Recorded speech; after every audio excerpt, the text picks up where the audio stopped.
The carriage wheels ground against the cobblestones of Mayfair with a rhythm that matched the steady beat of vengeance in Alexander Blackwood's chest. The Duke of Hawthorne had crossed half of England to reach this address, this house, this family that had haunted his nights for far too many years. The leather portfolio on the seat beside him contained everything he needed: letters, ledgers, testimonies from witnesses who had finally agreed to speak. Evidence that would destroy the Ashford name, as thoroughly as they had attempted to destroy his. Rain streaked down the carriage windows, blurring the elegant facades of London's finest neighbourhood into watercolour impressions of wealth and privilege. How fitting that even the heavens wept on this day, though whether in sorrow or anticipation, Alexander could not say. He had waited so long for this moment that he scarcely recognized the man he had become, harder, colder, driven by a singular purpose that had consumed every other ambition he might have harbored. The Duke of Hawthorne swore that no lie, no scandal, and no name from that family would remain unpunished. For years, the shadow of an ancient betrayal had followed him, and now he had enough evidence to destroy all those responsible. His father had died in disgrace, his reputation shredded by lies, orchestrated by Lord Ashford and his corrupt business partners. Alexander had been too young then to defend his father's honor, but he was no longer that powerless boy. Now he held the power to bring down an entire dynasty. The carriage lurked to a halt before an imposing townhouse of pale stone and black iron. Through the rain, Alexander could see candlelight flickering in the windows, signs of life and comfort that seemed obscene, given what he knew of the corruption that dwelt within those walls.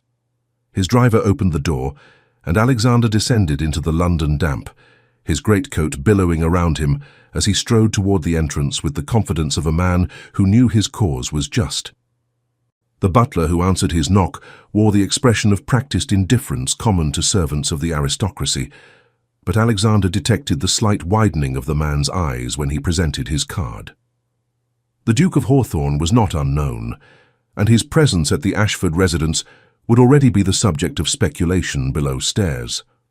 "His Grace, the Marquis of Ashford, is not currently receiving visitors," the butler began, but Alexander had no patience for such pleasantries. "He will receive me," Alexander said, his voice carrying the authority of generations of breeding and the steel of personal conviction. "Tell Lord Ashford that I have matters to discuss regarding his business dealings in Cornwall. He will understand the urgency." Cornwall. The word was calculated, chosen for maximum impact. Alexander watched with satisfaction as the butler's composure cracked ever so slightly. The man departed with instructions for Alexander to wait in the entrance hall, but the Duke had no intention of remaining confined to such a space. He moved deeper into the house, his footsteps silent on the Persian carpets that lined the hallways. Portraits of Ashford ancestors gazed down at him, with expressions ranging from stern disapproval to vapid complacency. How many of them had been complicit in the family's schemes? Alexander's jaw tightened as he thought of his own father, dead before his time, his reputation destroyed by lies. A sound stopped him. Music, soft and haunting, drifting from behind a partially open door. A pianoforte, played with a skill that spoke of years of practice and natural talent. The melody was melancholic, a nocturne of considerable complexity. Curiosity drew him toward the doorway, but nothing prepared him for her. The room beyond was a music salon, decorated in shades of cream and gold, with tall windows that looked out onto a rain-soaked garden. But Alexander saw none of these details, for his entire attention had been captured by the figure seated at the pianoforte, a young woman in a dress of pale blue muslin, her dark hair arranged in an elegant style that left her neck exposed, her fingers moving across the keys with fluid grace. She played with her eyes half closed, lost in the music, unaware of his presence. The young woman he had expected to hate, the silent, graceful maiden, apparently untouched by the poison of her own family, was everything that broke his determination. She had no part in the sins of the past, but she carried their weight. Alexander found himself unable to move, unable to announce himself, unable to do anything but watch and listen. This had to be one of Lord Ashford's daughters, the youngest, he thought. He had researched the family thoroughly, knew their names and ages, but knowing facts on paper and confronting the reality of a living, breathing person were entirely different matters. She was lovely. Not the manufactured beauty of London ballrooms, but something more genuine, a quality of grace and refinement that seemed intrinsic rather than learned. Her profile showed a face of classical proportions, and there was something almost fragile about her, a vulnerability that awakened instincts Alexander had thought long since buried beneath his desire for revenge. The music reached its conclusion, the final notes lingering in the air. The young woman remained still, her hands resting on the keys, her shoulders rising and falling with a deep breath. "That was exquisitely played," Alexander heard himself say, the words emerging before conscious thought could prevent them. She turned sharply, startled by his voice, and for the first time their gazes met fully. Her eyes were remarkable, a deep hazel that seemed to shift between green and gold in the candlelight. And it was just one look for the Duke to realize that this was the woman he would never be able to forget. "Forgive me," she said, rising from the pianoforte bench with natural grace. "I was not aware we had a visitor. The servants should have informed me." Her voice matched the rest of her, refined, controlled, but with an underlying warmth that suggested genuine feeling. Alexander found himself searching her face for signs of the Ashford character, the manipulation and deceit.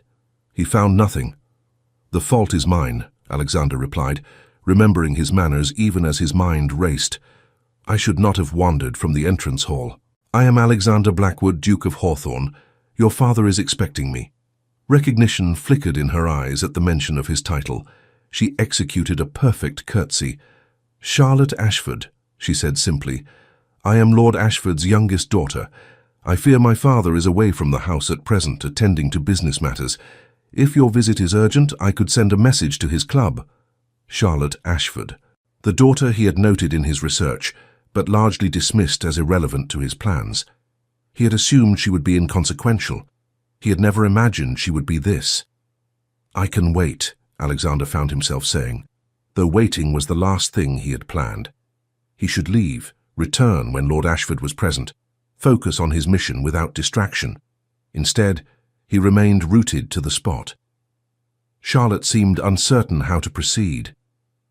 Propriety dictated that she should not entertain a gentleman caller alone, yet neither could she simply dismiss a duke from her father's home. "Perhaps you would care to wait in the drawing room," she suggested. "I can have tea brought."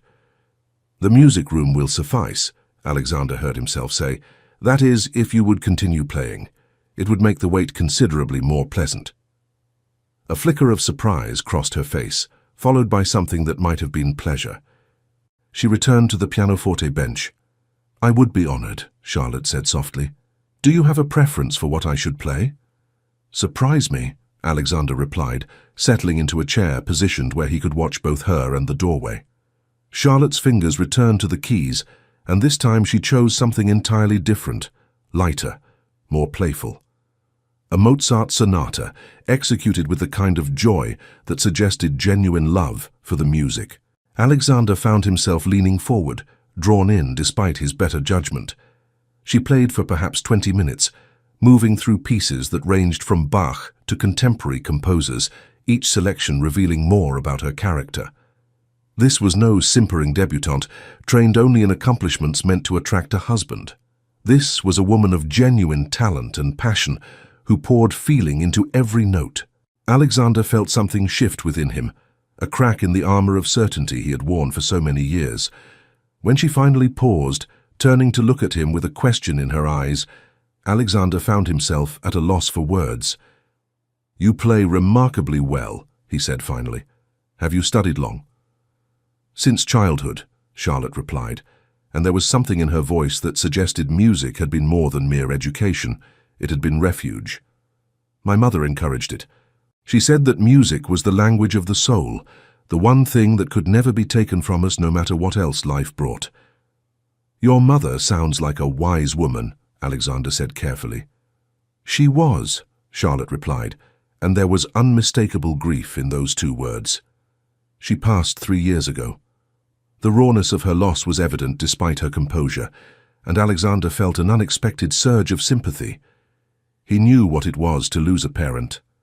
His own mother had survived his father's disgrace, but had never truly recovered, fading away slowly until death came as a mercy. Yet here sat Charlotte, who had also lost her mother, who carried her own grief with quiet dignity. Before Alexander could respond, the door to the music room opened fully, and the butler appeared with visible relief at having located both his unexpected guest and Miss Ashford. "Miss Charlotte, your father has returned and requests your presence in his study immediately. Your Grace, Lord Ashford will see you now." The spell broke. Reality reasserted itself with all its harsh demands and long-nurtured grievances. Alexander rose from his chair, watching as Charlotte did the same, her expression carefully neutral, but her eyes betraying concern. "Thank you for the music, Miss Ashford," Alexander said formally, bowing. "It was a gift I had not expected." "You are welcome, Your Grace," Charlotte replied with a perfect curtsy, but as she straightened, their eyes met once more, and Alexander saw something that disturbed him. He saw curiosity, interest, and the faintest suggestion of connection, as if she too had felt something shift during their time together. Each approach from him meant danger. Each word they exchanged ignited something he couldn't allow. He had a mission. He had an enemy. He had a name to bring down. Then she was gone, following the butler toward her father's study, leaving Alexander alone with his thoughts and the portfolio of damning evidence that suddenly felt heavier than before. He had come to London to destroy the Ashford family, to see them ruined as they had ruined his father. He had steel in his spine and righteousness in his cause. He had prepared for opposition, for lies and counter-accusations, for legal battles and social warfare. He had not prepared for Charlotte Ashford, for music played with genuine feeling, for eyes that held pain and grace in equal measure. He had not prepared to feel anything but hatred for anyone bearing that cursed name. The butler returned and gestured for Alexander to follow. The walk to Lord Ashford's study seemed both too long and too short. He forced himself to remember his purpose, to recall all the evidence he had gathered, all the pain his family had suffered. Charlotte Ashford was not his enemy, but neither could she be anything else. She was leverage, perhaps, or collateral damage. Lord Ashford's study was exactly what Alexander had expected. Dark wood panelling, heavy furniture, walls lined with books that had likely never been read, and a massive desk that served as a fortress from which the Marquis could survey his domain. The man himself stood behind that desk, tall and still handsome despite advancing years, his expression one of calculated civility that did not reach his eyes. "Duke Hawthorne," Lord Ashford said, his voice smooth as oil on water. "This is an unexpected visit. I was not aware we had business to discuss." "Were you not?" Alexander replied, allowing ice to enter his voice as he placed his portfolio on the desk between them. "Then perhaps your memory is failing, my lord, or perhaps you have committed so many acts requiring accounting that you cannot keep track of them all."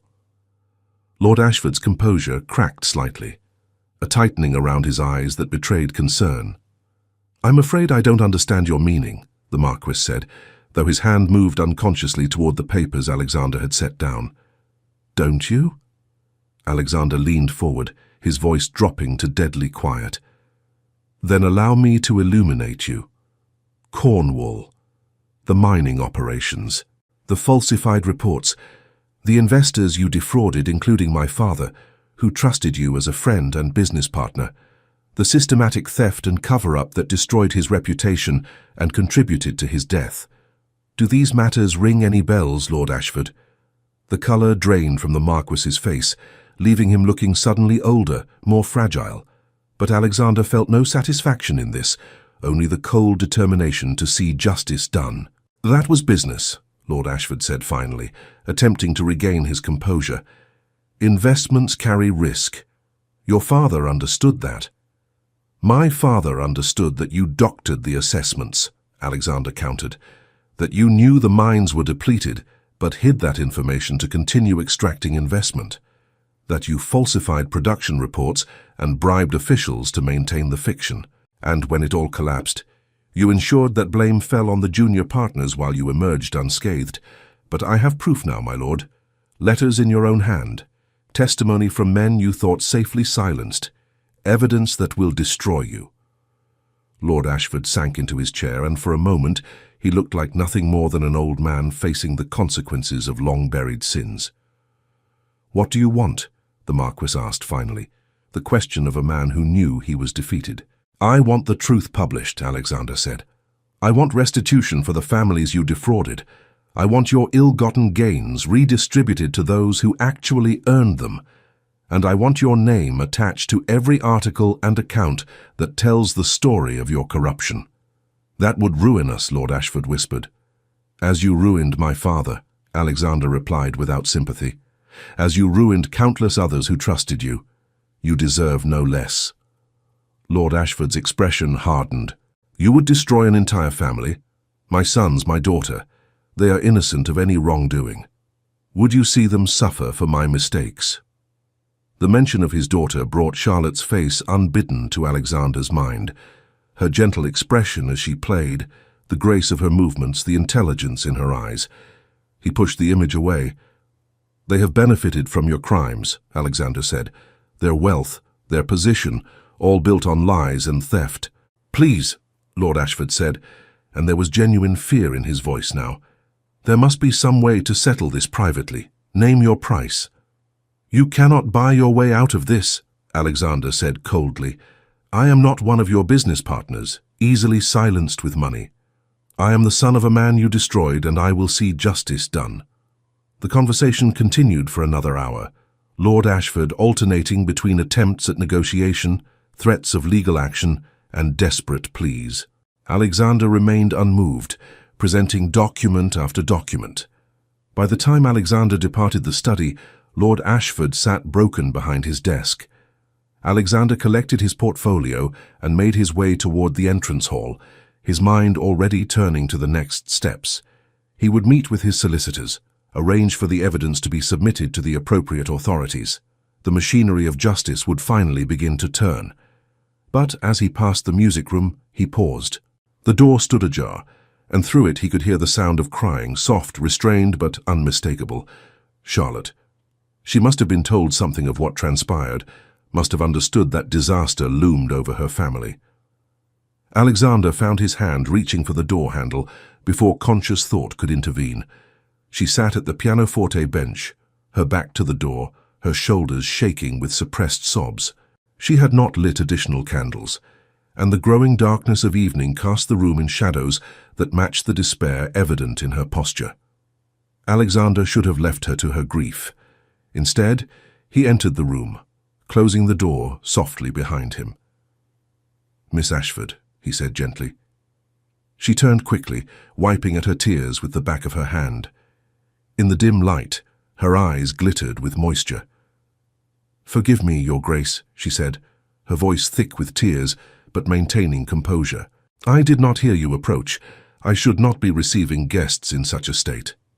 "There is nothing to forgive," Alexander replied, moving closer. "I am the one who should apologize. My business with your father has clearly caused distress." Charlotte looked at him directly, her gaze searching his face. "My father told me you have evidence of his wrongdoing, that you intend to expose him publicly to see him ruined." "Yes," Alexander said simply. He would not lie to her. "And there is nothing I could say that would change your mind? No appeal I could make on behalf of our family?" The question held no manipulation, no attempt at seduction. It was simply an honest inquiry from a woman who understood she faced disaster. "Your father destroyed mine," Alexander said quietly. "He lied, he cheated, he stole, and when the consequences began to emerge, he ensured that my father bore the blame while he remained untouched. My father died in disgrace, his name ruined. I will not let that injustice stand." Charlotte closed her eyes and a fresh tear traced down her cheek. "I understand," she whispered. "If I were in your position, I would likely feel the same. But, Your Grace, I must ask, do you truly believe that visiting more pain upon innocent parties serves justice, or does it merely perpetuate the cycle of suffering?" The question struck Alexander with unexpected force. He had never considered that justice and vengeance might not be the same thing, but also had a heart that had never been tested this way. "I do not know," Alexander admitted. "I know only that I cannot let the truth remain buried." Then publish the truth, Charlotte said, her voice growing stronger. Expose the crimes, name the guilty parties, but allow the courts and society to determine the consequences. Do not make yourself judge, jury, and executioner. She rose and took a step toward him, close enough now that Alexander could see the color of her eyes even in the dimness. You speak with wisdom beyond your years, Miss Ashford, Alexander said, but I fear you do not fully understand the depth of what was done to my family. Perhaps not, Charlotte acknowledged, but I understand grief, Your Grace. I understand what it is to lose someone you love, and to feel that the world has become colder in their absence. And I know that adding more darkness to the world does not honor their memory. They stood in silence, the weight of their opposing positions hanging between them. I must go, Alexander said finally, but I will consider what you have said, Miss Ashford. I make no promises, but I will consider. Charlotte nodded, and despite her tears, she managed a small smile. That is all I can ask, Your Grace. Thank you for that much. Alexander bowed and turned to leave, but her voice stopped him.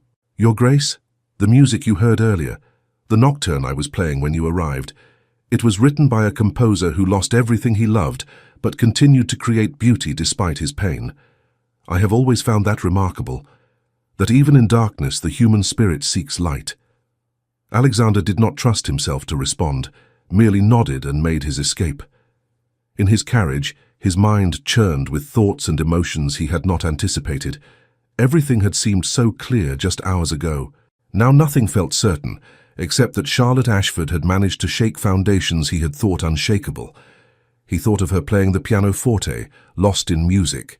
He thought of her tears and her quiet dignity, her wisdom and her compassion. And he knew with a sinking certainty that his carefully planned campaign of revenge had just become infinitely more complicated. He had discovered that he cared what Charlotte Ashford thought of him, and that caring might very well prove to be his undoing. The days following Alexander's confrontation with Lord Ashford passed in a peculiar suspension, as if London itself held its breath awaiting the scandal that would surely erupt. Alexander met with his solicitors, Mr. Pemberton and his associates, presenting the damning evidence with methodical precision. The legal men examined each document, their expressions growing increasingly grave. This is extraordinary, Your Grace, Mr. Pemberton said, setting down the last ledger. More than sufficient to see Lord Ashford stripped of his holdings, possibly imprisoned. The courts will have no choice but to act decisively. Alexander waited for the satisfaction these words should have brought. Instead, he found himself thinking of Charlotte's question, whether adding more suffering to the world truly served justice or merely perpetuated cycles of pain. How long before proceedings begin? Alexander asked. We could file within the week, Mr. Pemberton replied. Once we do, the scandal will be immediate. Lord Ashford's creditors will move to protect their interests. The family will face social ruin, invitations withdrawn, daughters unmarriageable, sons unable to secure positions. The Ashford name will become synonymous with disgrace. Unmarriageable. Alexander's chest tightened at the word.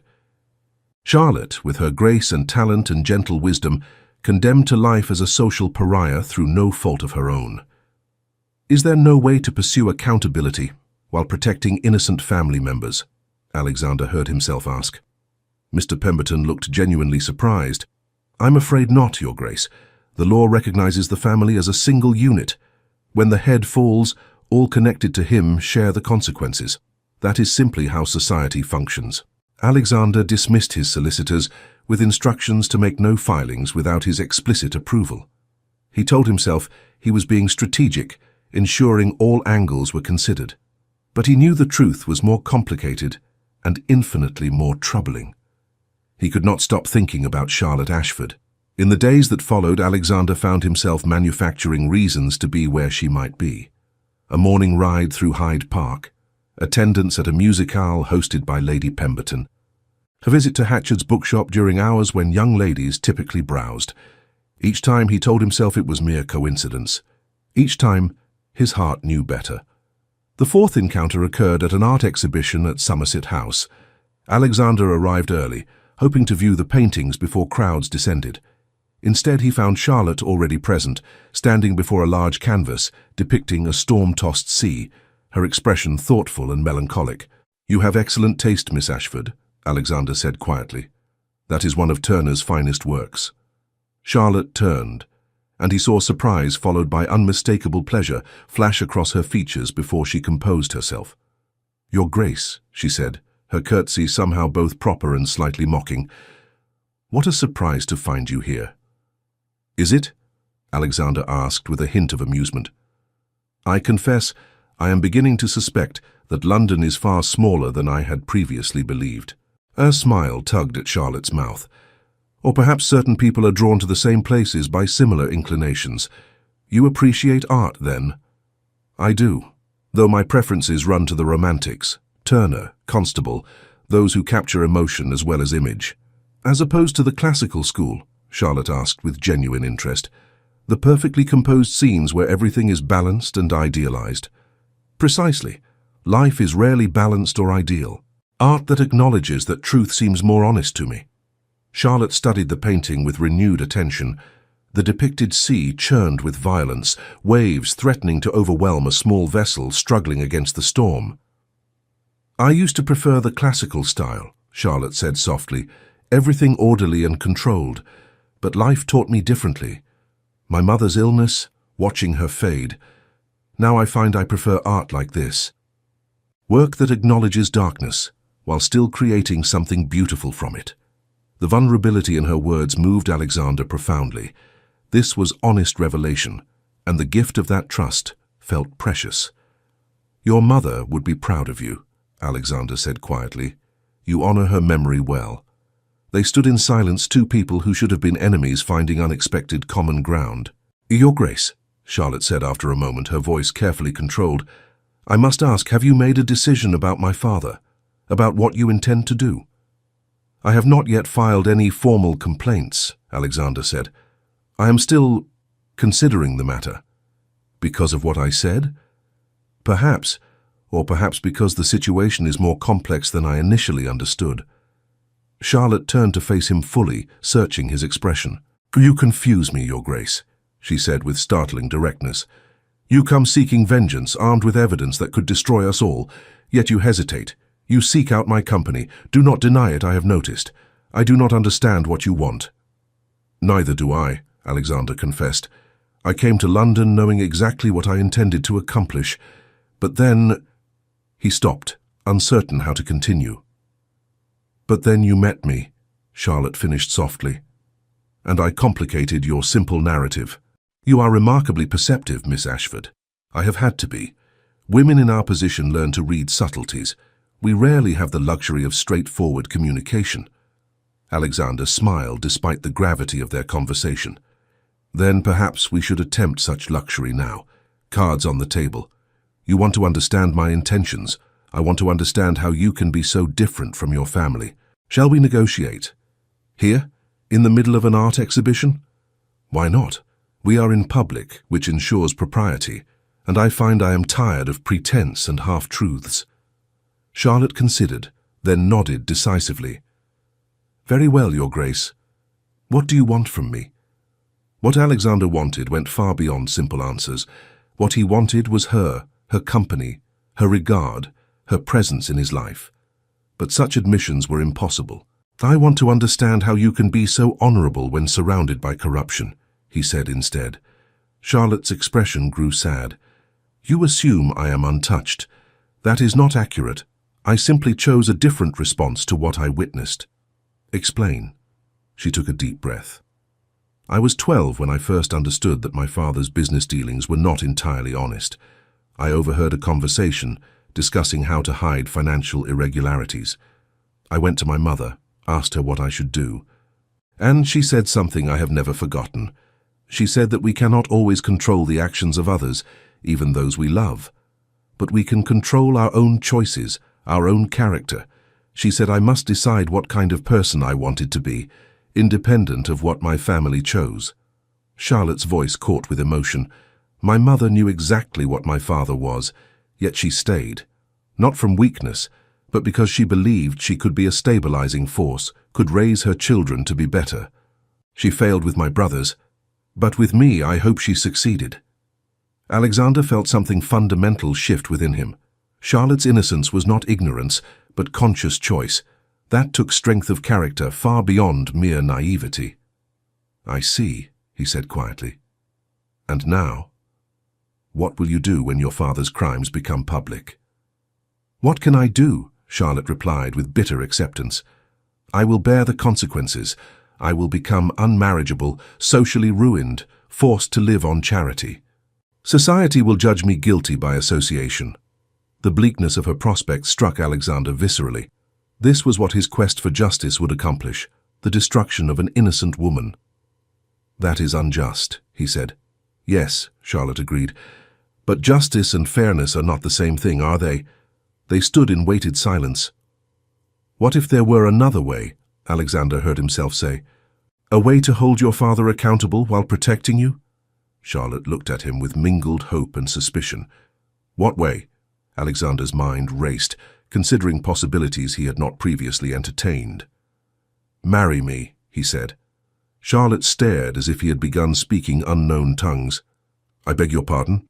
"Marry me," Alexander repeated, his mind now catching up with his impulsive offer and finding unexpected logic. "As my wife, you would be protected. The Duchess of Hawthorne stands beyond society's censure regarding her family of origin.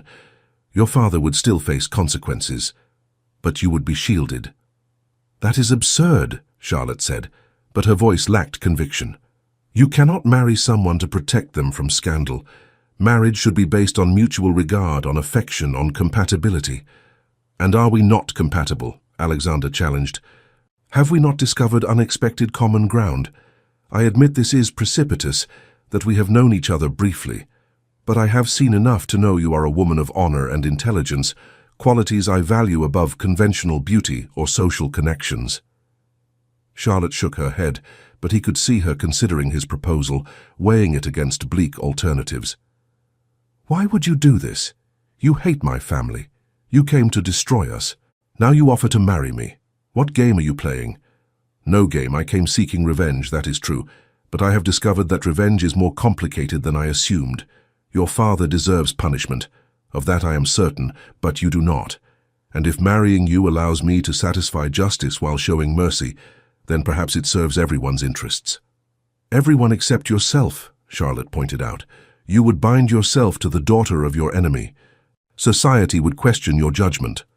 "I would be connected to you," Alexander corrected gently, "and I find I do not mind that prospect at all." Charlotte's eyes searched his face, looking for deception. Alexander met her gaze steadily, letting her see whatever she needed. "I need time to consider this," Charlotte said finally. "It is too important to decide hastily." "Of course. Take whatever time you need. I will not file complaints against your father until we have spoken again. You have my word." They parted soon after, the conversation having exhausted them both. Alexander returned to his hotel, feeling as if he had fought a battle. He had come seeking a glimpse of Charlotte. Instead, he had proposed marriage, yet he could not regret his impulsive offer. The truth was unavoidable. Charlotte had captured something essential in him. The thought of her facing ruin while he stood by was intolerable. Days passed in strange suspension. Alexander told his solicitors he was considering additional evidence. In reality, he was waiting for Charlotte's answer, his entire campaign suspended pending her decision. He did not see her during this time, though not for lack of trying. The Ashfords had withdrawn from society. He sent a note requesting permission to call, but received no response. The silence gnawed at him. Finally, after a week that felt like months, a message arrived. Not from Charlotte, but from Lord Ashford, requesting a meeting at his club. Alexander's first instinct was refusal, but curiosity and the possibility that the message related to his proposal drove him to accept. Lord Ashford looked diminished since their last meeting, as if guilt had physically shrunk him.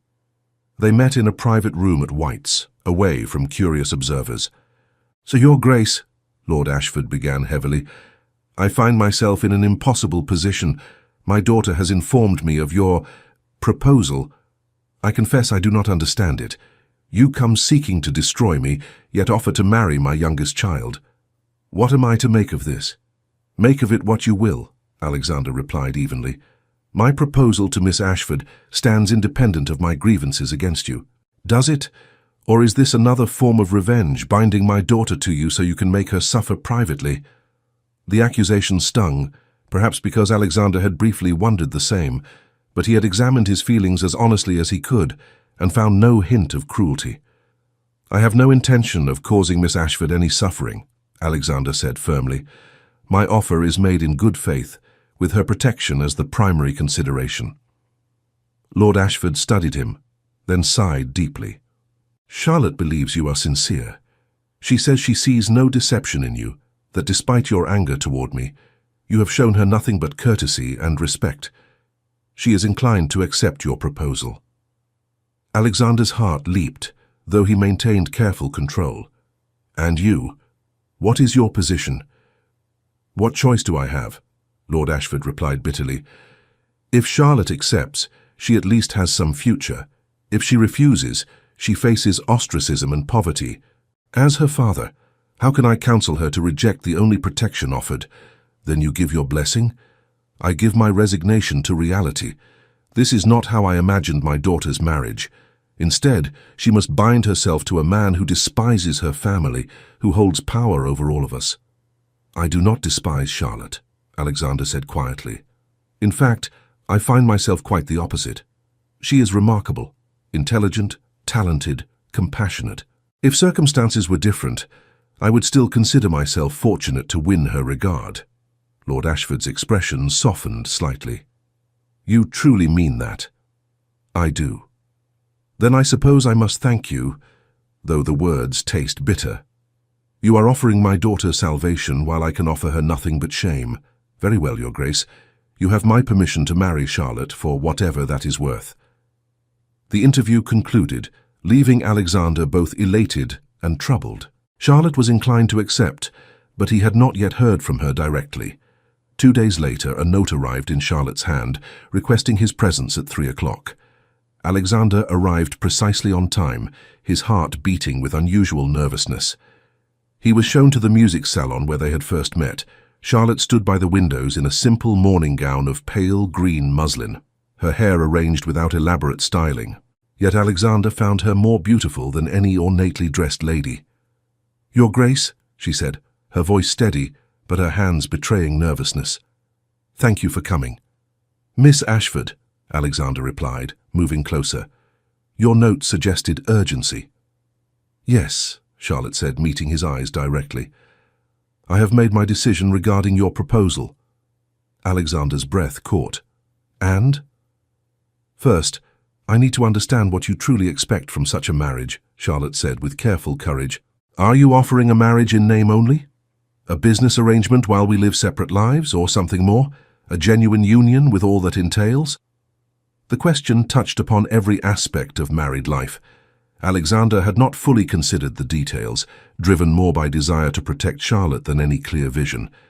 But now, confronted with her inquiry, he examined his own heart. I will not lie to you, Miss Ashford, Alexander said slowly. When I first proposed, my primary motivation was to shield you from consequences of your father's crimes. But I have spent these days thinking about what marriage to you might mean, and I find myself hoping for more than mere convenience. More, Charlotte echoed, something flickering in her eyes. Hope, perhaps, or cautious curiosity. I find myself drawn to you in ways I cannot fully explain, Alexander admitted. Your grace, your intelligence, your compassion, these qualities have captured my attention and something deeper. I came to London seeking revenge, but I have discovered something far more valuable. I have discovered you. Colour rose in Charlotte's cheeks. You barely know me, Your Grace. We have spoken perhaps a handful of times. How can you claim such feelings? Sometimes understanding comes not from lengthy exposure, but from meaningful connection, Alexander replied. In our few conversations, I have learned more about your character than about women I have known for years. You challenged my certainties, made me question assumptions I thought unshakable. You showed me that justice and vengeance are not the same thing. Charlotte remained silent, her gaze fixed on the garden beyond the windows. "I am not the accomplished lady you might expect a duke to marry," she said quietly. "I have no fortune, no powerful connections. My family name is about to become synonymous with scandal. I can offer you only myself, my loyalty, my honesty, whatever small talents I possess. Is that truly enough?" Alexander closed the distance between them, propriety forgotten in his urgency to make her understand. He stopped just short of touching her, close enough to see the gold flecks in her hazel eyes. "You are more than enough," he said with fierce conviction. "You are everything I did not know I needed. Your fortune means nothing. I have wealth sufficient for both of us. Your family connections are irrelevant. What matters is you, Charlotte. Your kindness, your courage, your ability to see goodness even in darkness. Those are the qualities I value." Tears gathered in Charlotte's eyes, though she did not let them fall. "You make it sound almost like a love match," she whispered. "Perhaps it could be," Alexander replied softly. "In time, with patience and understanding. I cannot promise you passionate declarations, Charlotte. My heart has been guarded so long I scarcely know how to unlock it. But I can promise you respect, partnership, and my best efforts to build something genuine between us. Is that enough to begin with?" Charlotte raised her eyes to his, and Alexander saw the moment of decision crystallize. "Yes," she said. "Yes, that is enough. I accept your proposal, Alexander. Not merely as escape from scandal, but as the beginning of something that might, with care and time, become what we both need." The use of his given name sent warmth flooding through Alexander's chest, a small intimacy, but significant. "Then we are engaged," Alexander said, unable to suppress a smile. "I should arrange for a special license. There is no need for delay unless you wish it." "No delay," Charlotte agreed. "Every day we wait is another day for scandal to break. Better to move swiftly." They spent the next hour discussing practical arrangements with growing ease. Alexander would secure a special license, allowing them to marry without bans.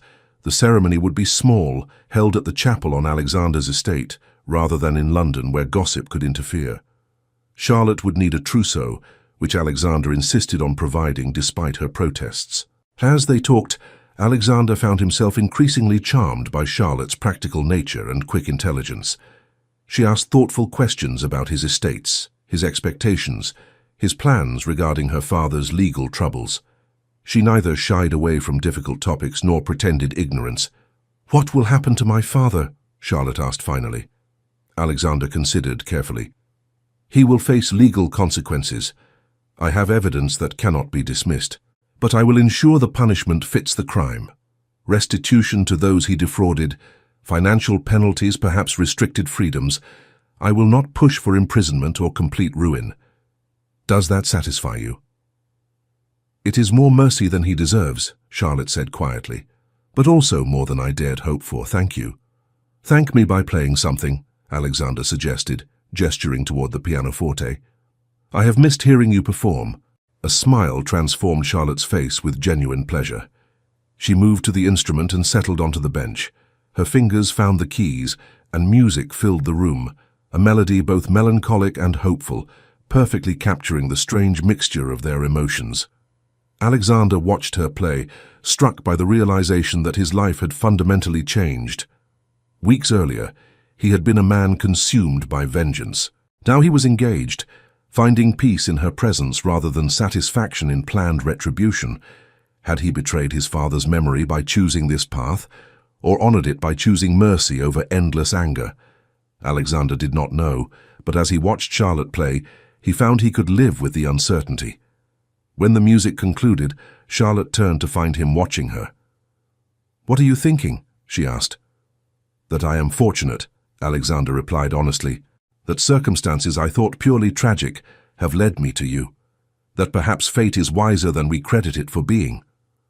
Or perhaps we are simply making the best of a difficult situation," Charlotte suggested, though her smile suggested she preferred his interpretation. "Can it not be both?"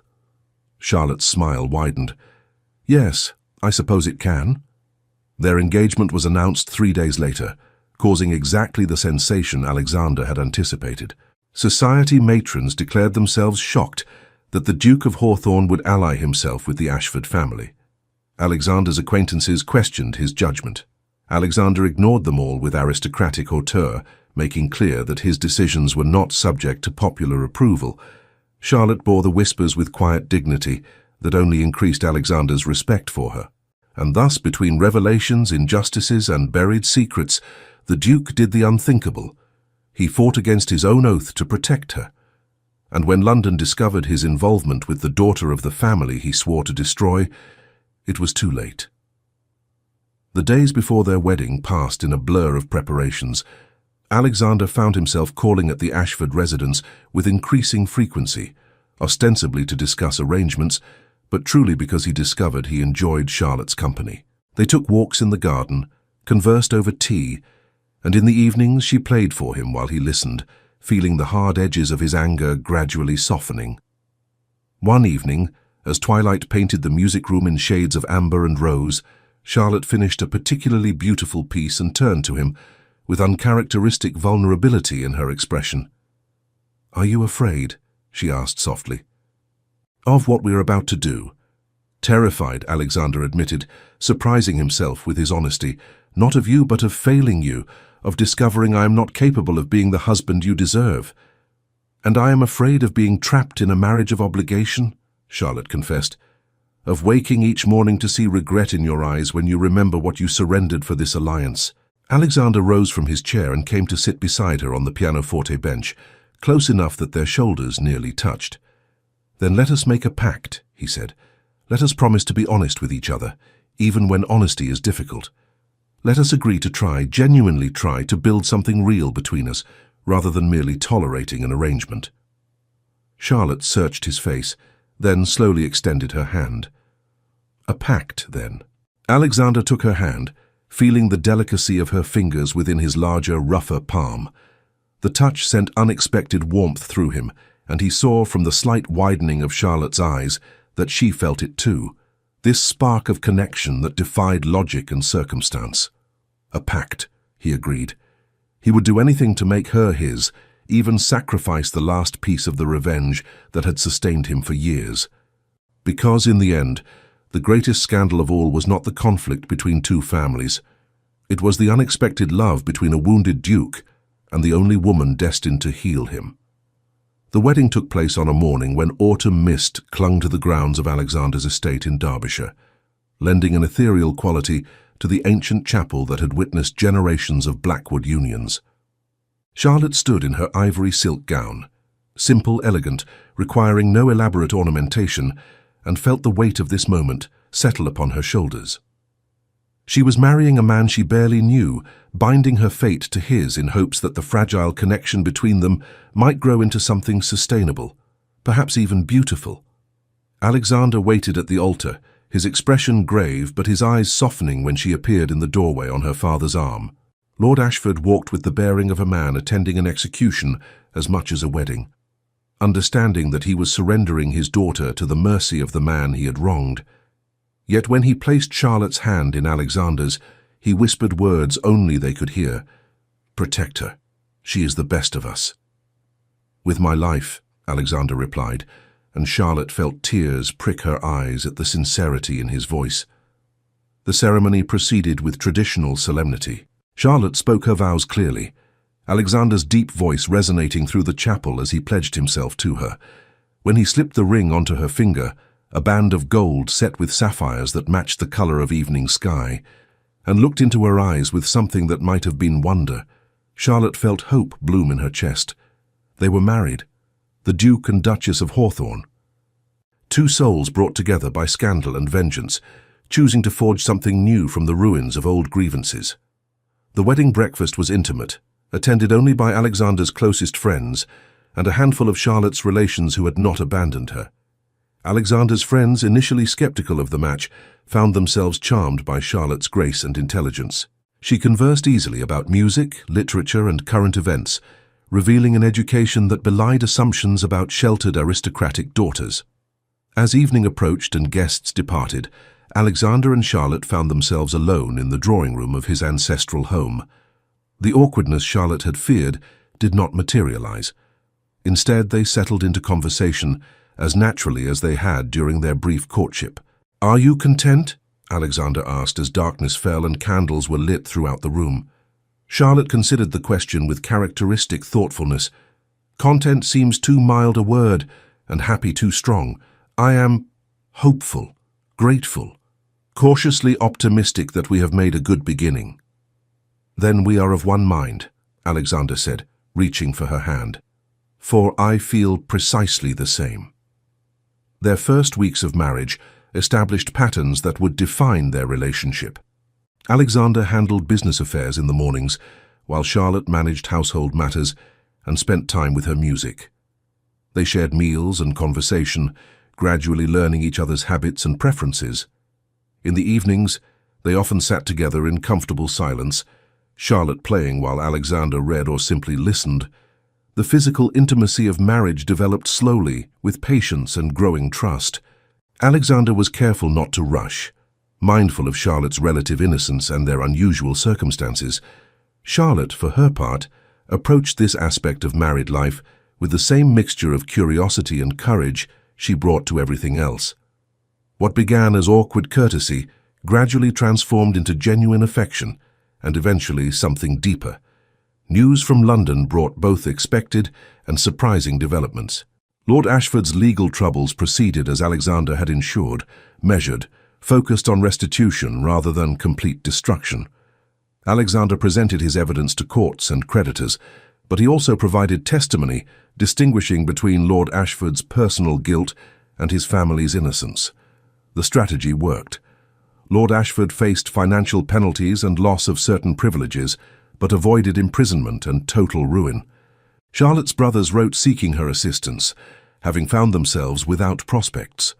Rather than ignore their pleas, Charlotte discussed the matter with Alexander, who agreed to provide limited support in exchange for genuine reform. Both young men were offered positions managing estates in Scotland, far from London's temptations and their father's corrupting influence. It was an act of mercy that surprised them and gradually transformed them. Through all of this, Alexander found his anger gradually dissolving, replaced by something he slowly recognized as peace. The quest for revenge that had consumed him for years no longer seemed important. His father was dead and beyond caring about earthly justice. But Alexander was alive, married to a remarkable woman, building a future rather than remaining trapped in past grievances. One evening, 6 weeks after their wedding, Alexander found Charlotte at the pianoforte, but she was not playing. She sat with her hands in her lap, staring at the keys with an expression of profound melancholy. "What troubles you?" Alexander asked gently, taking a seat beside her on the bench. Charlotte was quiet before answering. "I was thinking about my mother, wishing she could have met you, could have known that I found someone who values me for myself rather than my family connections or fortune. She would have liked you, I think." "I wish I could have known her," Alexander replied honestly. "Any woman who raised a daughter like you must have been exceptional." "She was," Charlotte whispered, tears finally spilling over. "She was everything good that our family possessed, and we lost her too soon." Alexander drew Charlotte into his arms, offering comfort without words. She wept against his shoulder, releasing grief she had carried too long without proper outlet. He held her until the storm passed, then dried her tears with his own handkerchief, touched by her trust in showing him such vulnerability. "Play something for her," Alexander suggested softly. "Something she loved." Charlotte nodded and turned to the keys. The melody that emerged was hauntingly beautiful. A lullaby, Alexander realized, probably something Charlotte's mother had sung to her in childhood. The simplicity made the emotion more powerful, and Alexander found his own eyes stinging with tears he had not shed for his own lost parents. When the music faded, they sat together in silence, bound by shared grief and growing love. This was what marriage should be, Alexander realized, not merely legal contract or social alliance, but genuine partnership between two people who chose to share both joy and sorrow. "Thank you," Charlotte said finally, turning to look at him with red-rimmed eyes that somehow seemed more beautiful for their honesty. "Thank you for understanding, for not requiring me to be perpetually cheerful or grateful, for allowing me to simply be. "You need never thank me for that," Alexander replied. "I married you, Charlotte. All of you, including your grief and fears and imperfections. That is what love means, I think. Accepting another person fully, without condition or reservation." Charlotte's breath caught. "Love," she repeated softly. Alexander realized what he had said and found he could not retract it. "Yes," he said simply. "Love. I did not plan for it, did not expect it, but somewhere between rage and mercy, between justice and forgiveness, I fell in love with you, and I find I am not sorry for it." Tears welled again in Charlotte's eyes, but these were different, tears of wonder rather than sorrow. "I love you too," she whispered. "I think I have from almost the beginning, though I was afraid to acknowledge it. You were supposed to be my enemy. Instead, you became my salvation and eventually my heart." They kissed then, a true kiss of love rather than duty or awkward exploration. And in that moment, Alexander understood that justice had been served after all. Not through punishment and retribution, but through transformation and grace. His father's death had been avenged not by destroying the Ashfords, but by saving one of them, by choosing to build rather than destroy. The winter that followed brought both challenges and unexpected joys. London society gradually accepted the Duke and Duchess of Hawthorne as an established couple, though whispers about the match's unusual origins persisted. Alexander and Charlotte paid such gossip little mind, secure in the foundation they were building together.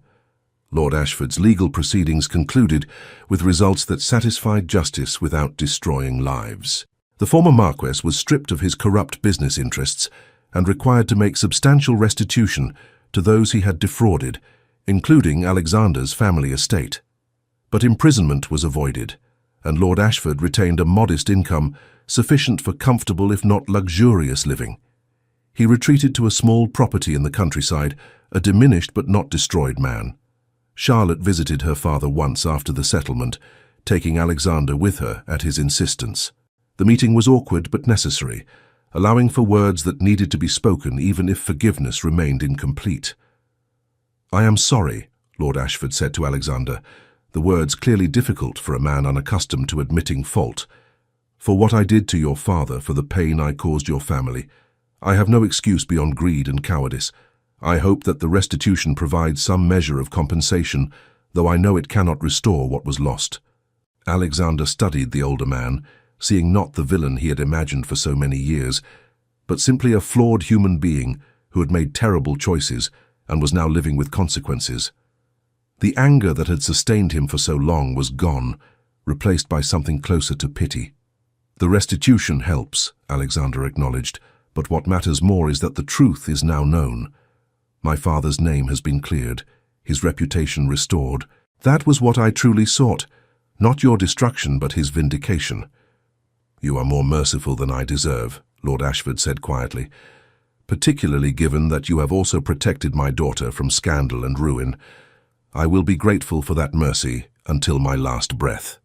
Charlotte said little during the visit, but Alexander felt her hand tighten in his when her father spoke of protection and gratitude. Later, as they travelled back to their estate, she broke her silence. "Do you regret it?" she asked. "Showing mercy instead of pursuing complete vengeance?" "No," Alexander replied without hesitation. "Vengeance would have destroyed him, but it would not have healed me. This, what we have built together, has done more to restore my peace than any amount of retribution could have accomplished." As spring arrived, Charlotte discovered she was with child. The news brought joy mixed with appropriate apprehension, but Alexander's steadfast support helped ease her fears. He attended to her with devoted care, ensuring she had everything needed for comfort and health. During Charlotte's confinement, Alexander sorted through his father's remaining papers, documents he had avoided for years because they represented too much pain. Among them he found letters his father had written but never sent, notes composed during his final illness, addressed to Alexander for reading after death. One letter in particular struck Alexander with profound force. "My dear son, if you are reading this, then I have departed this world, and you are left to carry forward our family name. I know the scandal surrounding my business affairs has wounded you deeply, and I fear you will spend years seeking to clear my reputation and punish those responsible. But I must tell you something important. Do not let anger consume you. Do not sacrifice your happiness and your future on the altar of past grievances. The greatest revenge you could take on those who harmed us would be to live well, to find joy, to build a life worth living. I made mistakes, son. I trusted the wrong people and paid dearly for that trust. But my greatest mistake would be if my death caused you to become hard and bitter, forever trapped in the past. Promise me you will not let that happen.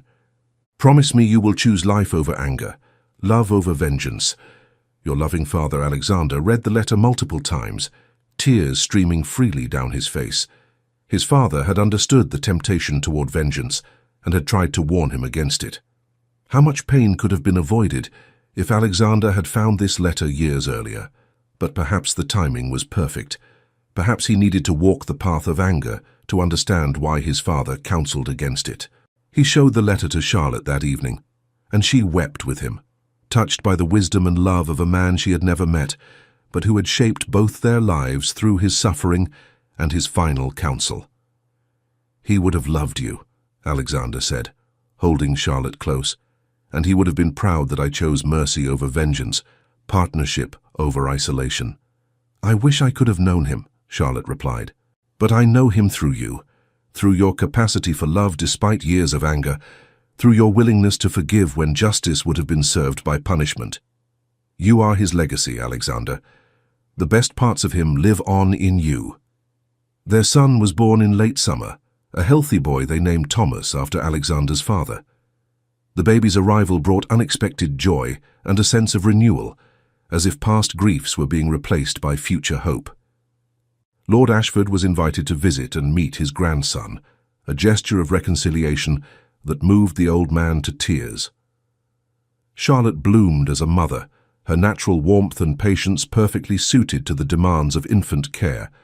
Alexander discovered depths of tenderness he had not known he possessed, finding himself captivated by his small son's every expression and movement. Their household became a place of happiness rather than merely duty or obligation. As their first wedding anniversary approached, Alexander reflected on the extraordinary journey they had traveled.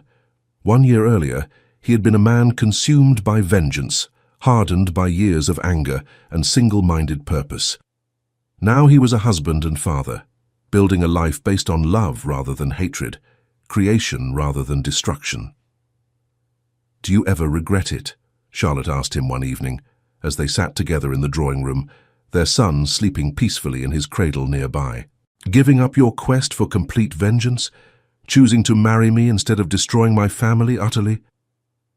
Alexander looked at his wife, at the woman who had challenged his certainties and softened his hardened heart, who had shown him that strength could manifest as compassion and that justice was best served with mercy. "Never," he said firmly. "You and Thomas are worth more than any amount of vengeance. My father's letter confirmed what I had already learned through knowing you, that the best revenge is living well, loving deeply, and refusing to let past pain poison the present." Charlotte smiled, that luminous expression that still had the power to make Alexander's breath catch. "Then we have both found something we were not seeking, but desperately needed." "What is that?"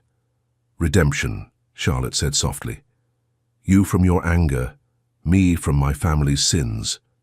We redeemed each other, Alexander. That is the greatest gift we could have given ourselves."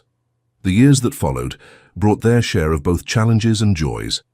Alexander managed his estates with fairness and wisdom, earning a reputation as a progressive landlord who valued his tenants' well-being.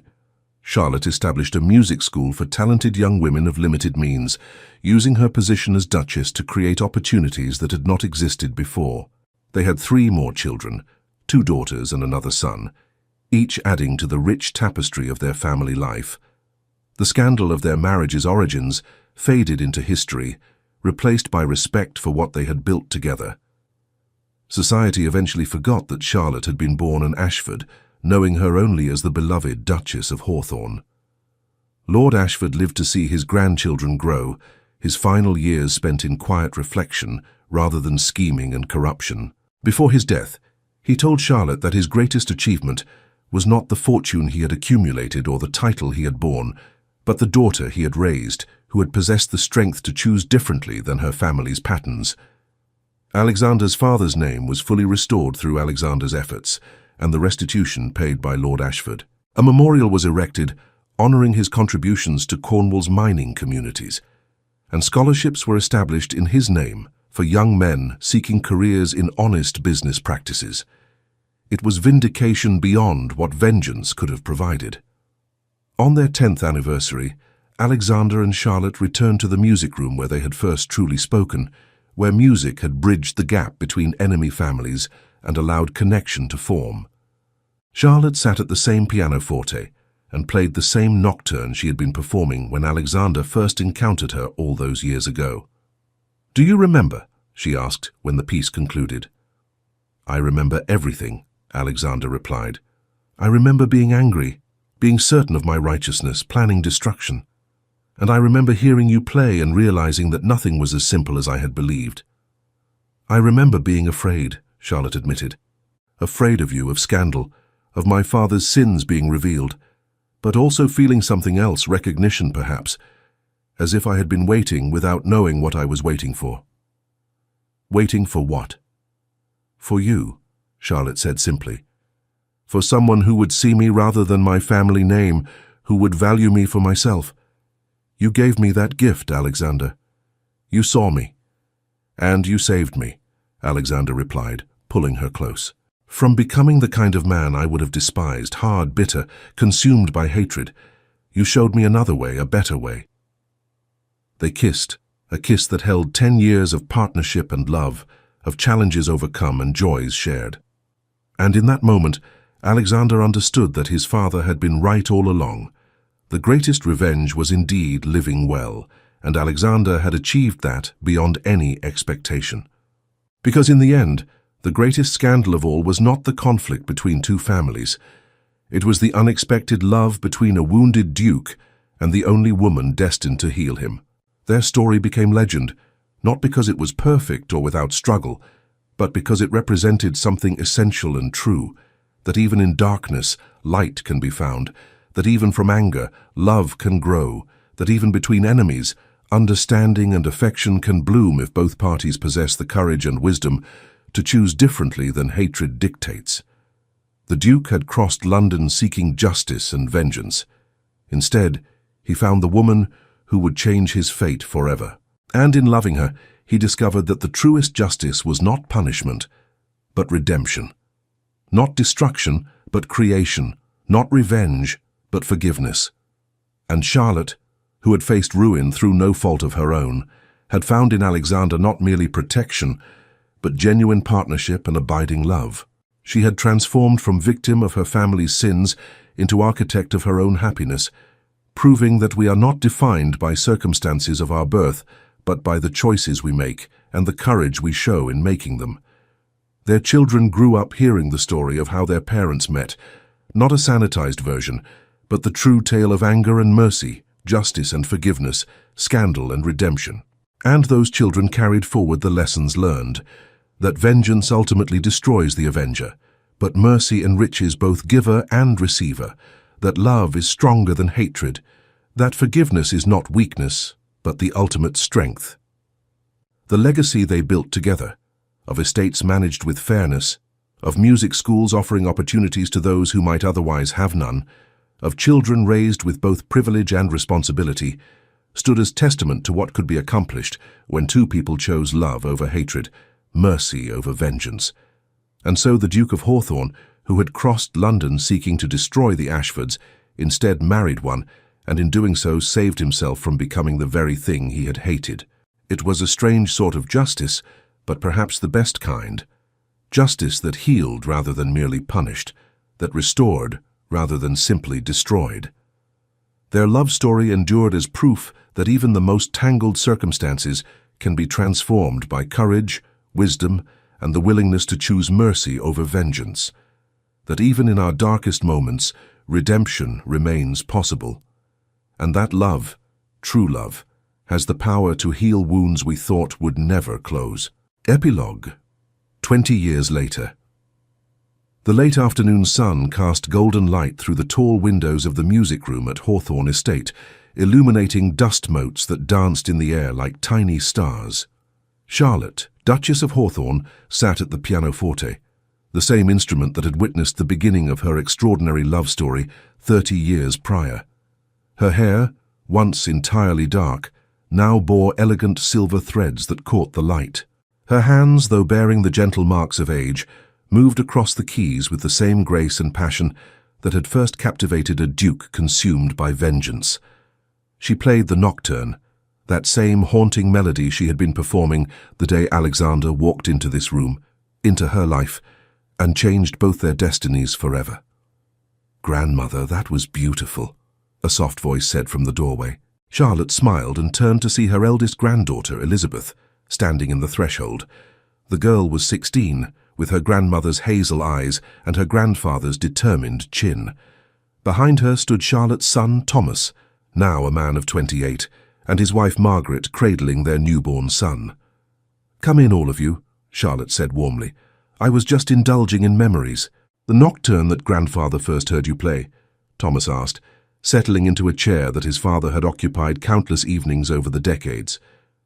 "The very one," Charlotte confirmed, though I suspect he loved the musician more than the music itself.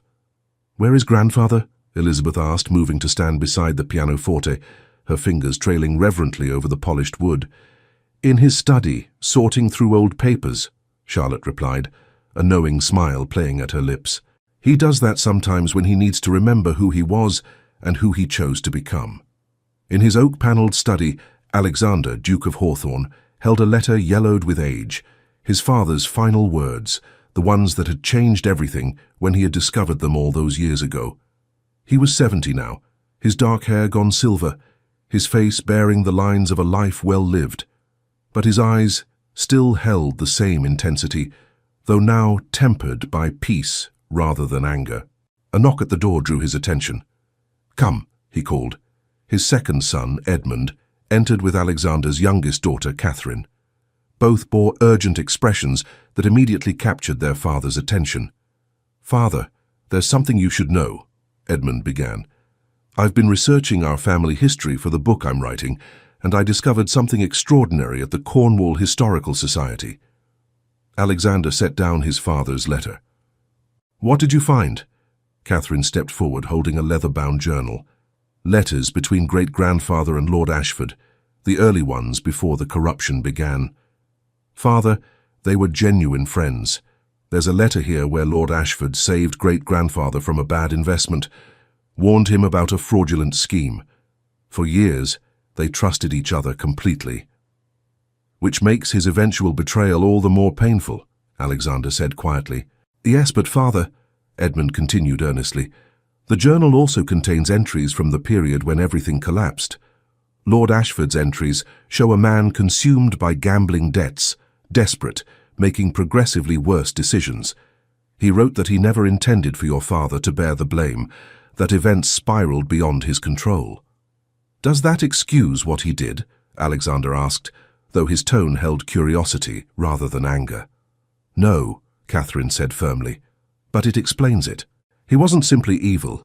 He was weak and foolish, and weakness caused terrible harm. The distinction matters, I think." Alexander rose and walked to the window overlooking the gardens where his grandchildren played. "Your grandmother taught me that distinction 30 years ago. I'm glad you've learned it too." An hour later, the entire family gathered in the music room.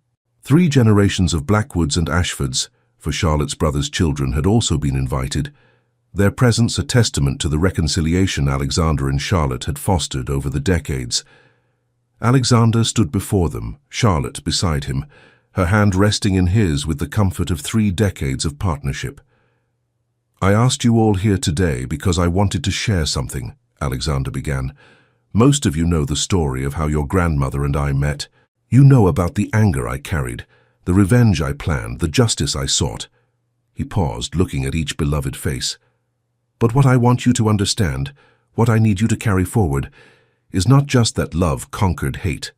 It's more complex and more important than that." Charlotte squeezed his hand and he continued. "Justice matters. Truth matters. My father deserved vindication, and the people Lord Ashford harmed deserved restitution.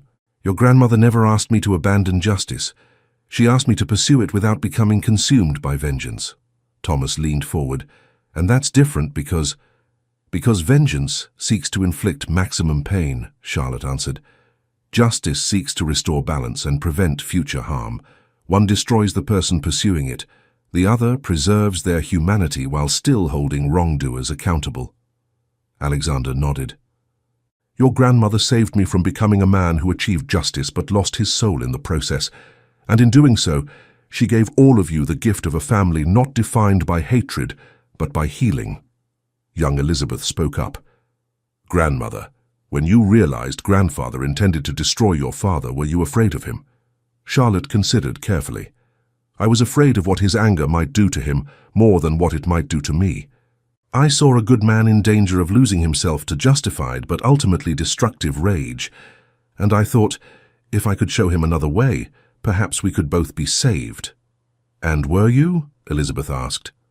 Charlotte and Alexander exchanged a look that held 30 years of shared joys and sorrows, challenges overcome and love deepened. We were, they answered together. As evening fell and the family dispersed to various activities, Alexander and Charlotte found themselves alone again in the music room. Charlotte returned to the pianoforte, and Alexander sat in his customary chair, just as they had done thousands of times before. Do you ever regret it? Alexander asked the question he had posed many times over the years, always receiving the same answer, but always needing to hear it again. Never, Charlotte replied, beginning to play. Do you? Never, Alexander echoed, though I sometimes wonder what my younger self would think if he could see us now, surrounded by children and grandchildren who carry both Blackwood and Ashford blood, living in peace and prosperity, built not on revenge, but on reconciliation. I think he would be astonished, Charlotte said softly. And then perhaps he would be grateful that a young woman playing a nocturne had the courage to challenge his certainties. I think he would fall in love with her all over again, Alexander replied, just as I do every single day. The music filled the room, the same melody that had bridged the gap between enemies and created the foundation for an extraordinary love. And as the last notes faded into silence, Alexander and Charlotte sat together in the gathering dusk, two souls who had transformed anger into love, vengeance into mercy, and scandal into a legacy of healing that would endure for generations to come. The end. Dear beloved listeners, if the tale of Alexander and Charlotte has touched your heart, we would be deeply honored if you would subscribe to Echoes of Romance, leave a comment sharing your thoughts about this story of love and redemption, and give this video a like. Please activate your notifications so you never miss our next romantic tale. Until we meet again, may your own lives be filled with the kind of love that heals, the kind of courage that transforms, and the kind of mercy that redeems. Thank you for listening, and may you always find light even in the darkest of circumstances.